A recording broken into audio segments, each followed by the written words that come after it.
En el capítulo de hoy vamos a hablar con David Regeneras de la microbiota y el desarrollo neuronal.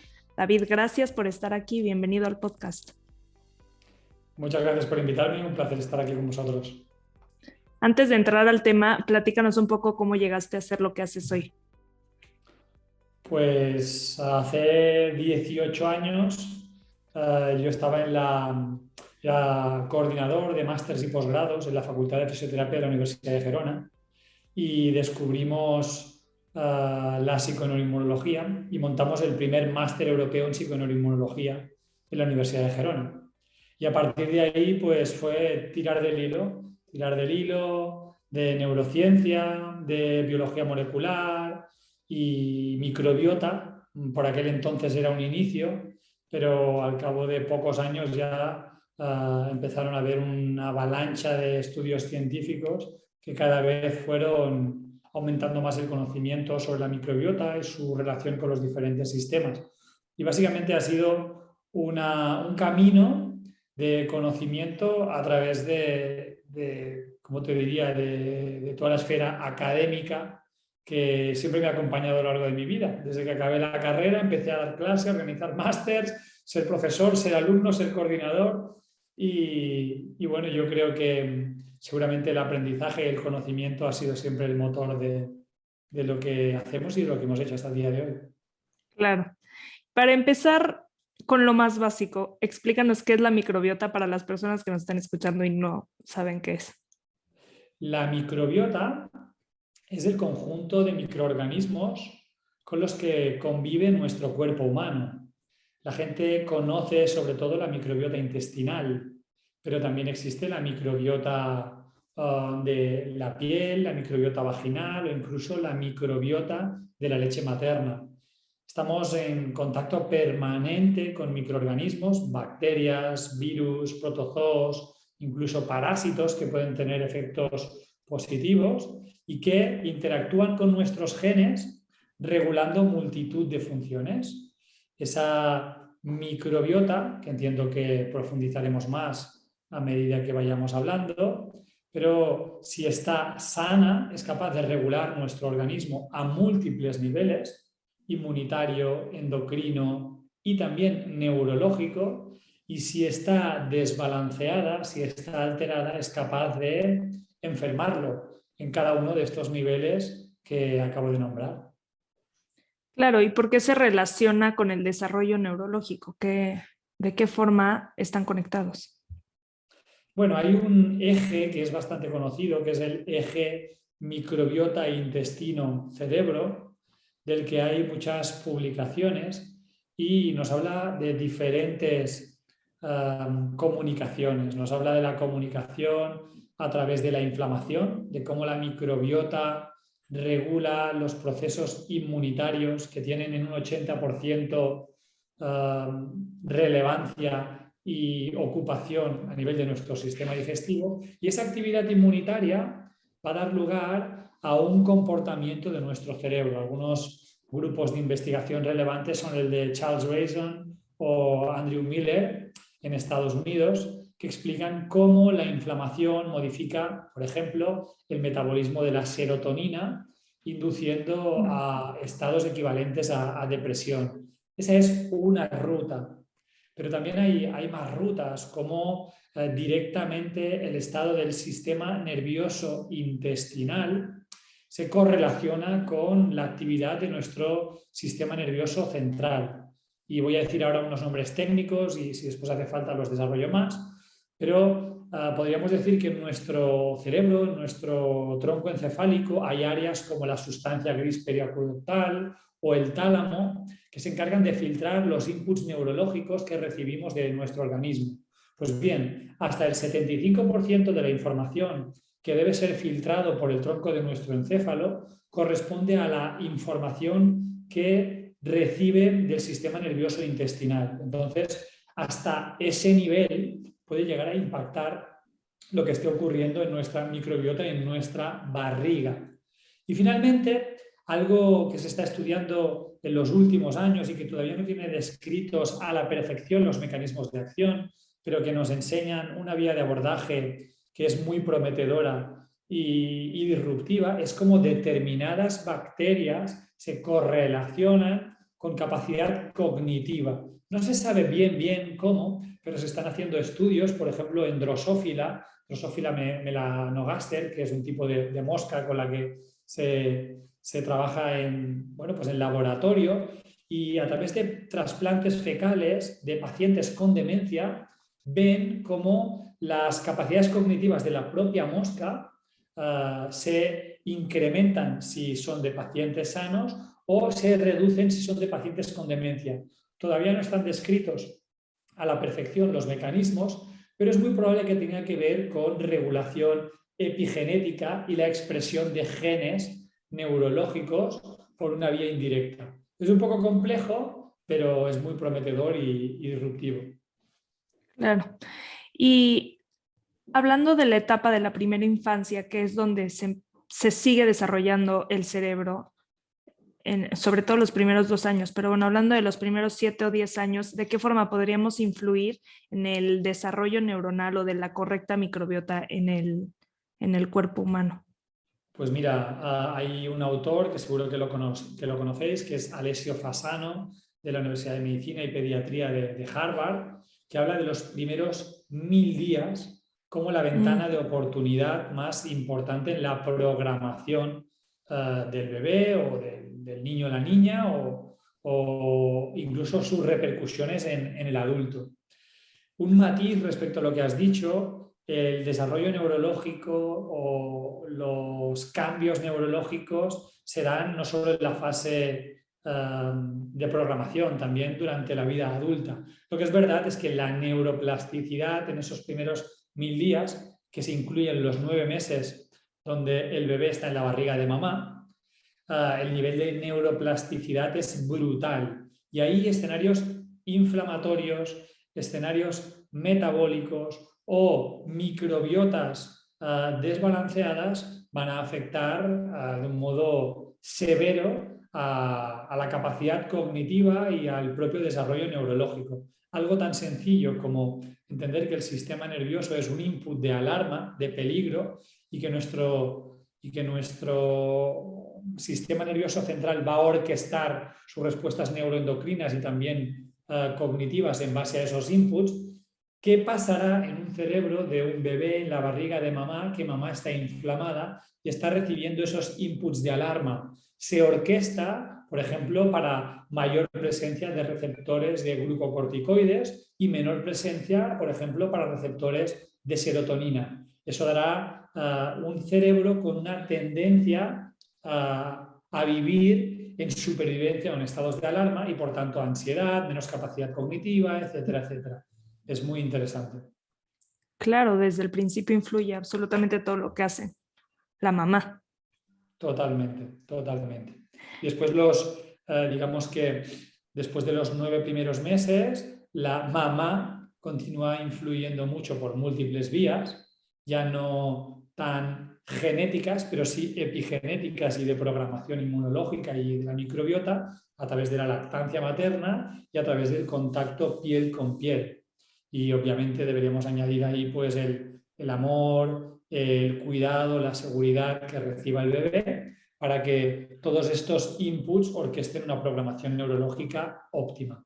En esa ventana de los primeros 1000 días que, como dice Alessio Fasano, es clave. Claro. Y pasando estos primeros 1000 días, por así decirlo, ¿cuál es la principal causa que puede llegar a afectar la microbiota en un niño? Una vez pasada la época de la programación fetal y también la lactancia, porque esos son dos elementos absolutamente relevantes, y también hay que incluir aquí la genética, ¿eh? No tanto la parte epigenética, sino propiamente el genoma, el contenido genético que va a determinar una cosa que se llaman PAMs, ¿no? Pattern Associated Molecular Patterns, es decir, unos patrones moleculares de reconocimiento celular que son heredados genéticamente y que permiten la colonización y la estructuración y organización de la microbiota. Una vez tenemos eso, con lo que poco podemos hacer, la parte genética y la programación, porque los años ya pasaron y el paciente ahora tiene 32 años, pues Ujú. impactan cosas como la alimentación a un nivel altísimo. La alimentación se ha visto que es probablemente el factor con más impacto a corto plazo a nivel de la microbiota. Impacta muchísimo la actividad del sistema inmune. Si estamos en escenarios inflamatorios, por ejemplo, por obesidad central o, por ejemplo, por una parasitosis, eso puede impactar muchísimo. Obviamente la parasitosis desorganiza la microbiota e impacta en la misma, pero también va a facilitar una respuesta inmune que impide que se pueda reorganizar. Entonces es como una especie de círculo vicioso. Pero para entendernos mejor, por ejemplo, una alergia y estar en contacto con los antígenos para los que se tiene alergia puede, por una vía descendente, digamos, de interno hacia externo, del cuerpo hacia el lumen, desorganizar la microbiota. Entonces, la alimentación, la respuesta inmunitaria, como hemos dicho, que tendrá que ver con obesidad, con alimentación, pero también, por ejemplo, con alergias o sensibilidades alimentarias. Y hay un punto extremadamente importante que es el sistema nervioso y las emociones, que, como hemos dicho, en la barriga tenemos gran cantidad de neuronas, es el segundo lugar del cuerpo donde más neuronas tenemos y probablemente donde más sentimos, porque en la cabeza pensamos y en la barriga sentimos. Entonces, todas esas emociones van a determinar el estado de la microbiota de un modo absolutamente directo. Claro, y la forma de regenerar la microbiota que está dañada, no sé, supongo que a través de probióticos o algunos suplementos o qué puede ayudar cuando se ve afectada y la quiere regenerar, la del intestino, hablando de la del intestino. Bueno, como hemos dicho, los factores etiológicos más importantes, dejando de lado la ventana de los primeros mil días, ¿no? Genética, lactancia y programación epigenética. Hemos hablado de alimentación, actividad inmunitaria y hemos hablado de sistema nervioso, ¿no? Pues cuanto más cerca estemos del origen del problema, más probabilidad de éxito tendrá nuestra intervención. Entonces, en muchas ocasiones, nuestro cerebro descartiano busca una pastilla, un complemento que regule la microbiota a través de un efecto equivalente a un fármaco. Pero realmente lo que se trata es de tocar esos factores etiológicos que son verdaderamente relevantes. Alimentación, estados inmunitarios desregulados y sistema nervioso. Estos son los tres inputs más potentes a la hora de regular la microbiota, sin duda. Después hay otros, como puede ser el ejercicio físico, que a nivel sistémico tiene un grandísimo impacto y que a nivel específico en la microbiota, no solo intestinal, también de la piel, va a provocar grandes cambios. Pero yo diría que el top 3 es alimentación, estado inmune y sistema nervioso. Ahí es donde debemos centrar nuestra intervención, obviamente de un modo personalizado, porque no va a haber un estándar universal que funcione para todo el mundo, pero sí que, digamos que los pilares serían los mismos con abordajes personalizados e individualizados. Los últimos años hemos escuchado mucho de los beneficios de los prebióticos y los probióticos en nuestra dieta, cómo influencian en nuestra microbiota y nuestra salud intestinal y por qué tomarlos o cómo saber cuáles tomar. Pues una pregunta muy interesante. Los prebióticos los encontramos en la alimentación. Los podemos encontrar en verduras como la manzana, la zanahoria, la cebolla, en todo tipo de frutos que tienen flavonoides y que tienen efectos prebióticos y reguladores de la microbiota. Espera, que me he desordenado, perdón. ¿Puedes formular la pregunta de nuevo? Que estaba pensando una cosa y me he ido. Ok. Voy a simplificar la respuesta. Sí.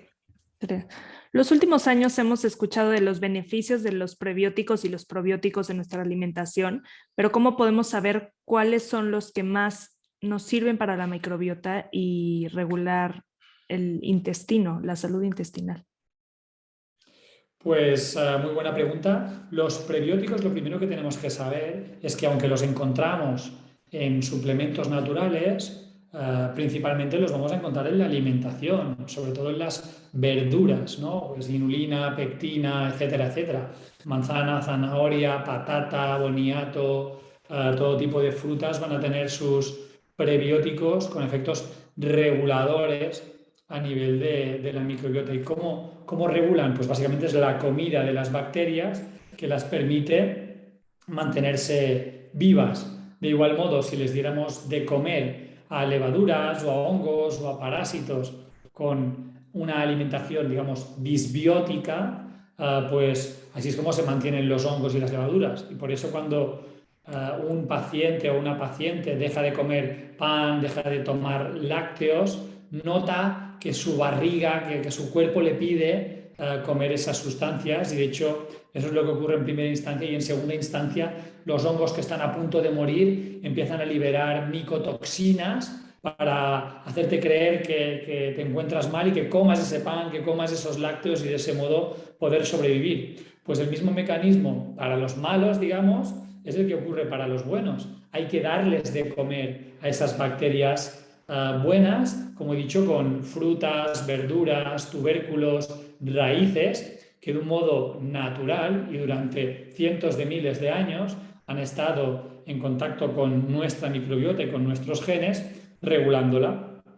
Los probióticos son ligeramente diferentes, más allá de algunos alimentos fermentados, como por ejemplo el kéfir, que contiene bacterias puramente y sería un probiótico. Los probióticos provienen de la industria farmacéutica o la industria alimentaria y el desarrollo de estrategias terapéuticas para la microbiota.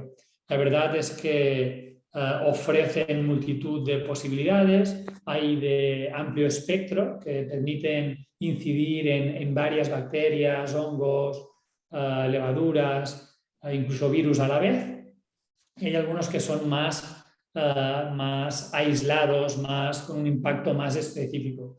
La realidad es que a día de hoy los tratamientos más estudiados con probióticos sobre todo tienen que ver con el efecto antiproliferativo que tienen las bacterias o parásitos malos, no tanto con la recolonización de nuevas bacterias. La gente cree que me tomo un probiótico y estas bacterias van a colonizar mi intestino y a partir de aquí se va a reconstruir. No es tanto eso, es que esas bacterias que estoy ingiriendo compiten con esos microorganismos oportunistas o patógenos haciéndolos que bajen. Es como no te doy de comer y encima te tiro misiles con los que tienes que competir para sobrevivir. Entonces van muriendo y si como lo adecuado van a sobrecrecer las bacterias buenas. Esto último es muy importante porque el que crezcan las bacterias buenas depende de tu sello epigenético, de tu sello de programación de los primeros 1000 días. Entonces, si tu sello es bueno, es fácil, dejando de comer algunas cosas y tomando algún probiótico de espectro ancho, conseguir un efecto positivo que se recupere la microbiota. Pero si tu sello es malo, si genéticamente, si a nivel de programación el sello no es del todo bueno, pues claro, entonces ahí las intervenciones nutricionales tienen que ser mucho más estrictas, mucho más alargadas en el tiempo, los tratamientos con probióticos más masivos, más específicos, más complejos, con prebióticos, hay incluso simbióticos, que es la combinación de prebióticos con probióticos, y a grosso modo eso sería lo que te puedo decir de prebióticos y probióticos, sin enrollar mucho más. Claro, ¿y hay algún libro que nos recomiendes para conocer un poco más de la microbiota y la relación que tiene con nuestro desarrollo neuronal del sistema inmunológico, intestino y demás? Bueno, hay un libro muy bueno que es en español de Sari Arponen que dice que el título es la microbiota, idiota. No sé si os suena ese libro de la Sí. doctora Sari Arponen, muy bien explicado, un nivel de rigurosidad top, con un nivel coloquial como para que todo el mundo lo pueda Lo entender. entienda. Después hay otros libros más complejos y artículos científicos, que es de lo que pues yo estudio ¿no? Pero si estamos hablando para que pueda llegar a la población, ese sería un libro fantástico. Claro. Y vi que hace poco publicaste un libro tú, ¿no? Sí, hace un Platícanos de añito. este. Sí, platícanos de este. Pues es un libro que habla principalmente de psiconeuroinmunología. La psiconeuroinmunología es básicamente el enfoque científico que bebe de la neurociencia y la biología molecular volcadas en la vida de las personas. Es de lo que hace 18 años organizamos el primer máster europeo, ¿no? Que fue máster europeo en psiconeuroinmunología clínica, y del que todavía a día de hoy, pues en Regenera tenemos el máster en psiconeuroinmunología clínica de Regenera, presencial en Madrid y en Barcelona, y online para todo el mundo habla hispana. Y el libro se titula Si no quieres tomar pastillas, toma decisiones.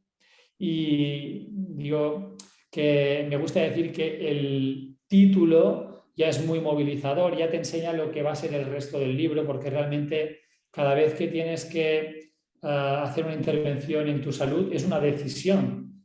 Dejar de comer algo, empezar a comer algo, dejar de quedarte sentado y salir a la calle y empezarte a mover, tomar decisiones respecto a quizás relaciones tóxicas en tu vida, ya sean de pareja o laborales o de amistades.